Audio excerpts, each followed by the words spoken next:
As Frank said, we're just a little over 8.5 hours away from our arrival at Mars, and we continue on a perfect course toward the red planet.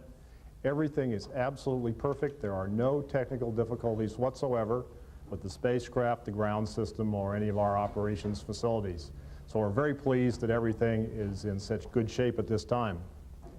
We're really threading the needle as we navigate toward Mars. After a journey of 435 million miles and about 10 months' time, we're going to hit an aim point that's about 186 miles above the North Pole at Mars. Our navigation team chief, Pat Esposito, tells me that this is much like taking a baseball and throwing it from here in Pasadena and hitting a specific window on the Empire State Building in New York. So we have a very complex navigation task, but it's being done very well. The spacecraft is also beginning to feel the pull of Mars gravity. And for those of you in the room here, you can see that on the event wizard as the orbital speed increases as we reach closer and closer to Mars.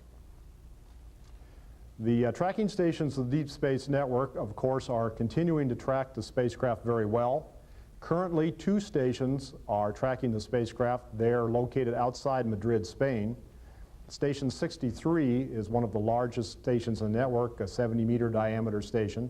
It's listening to the spacecraft.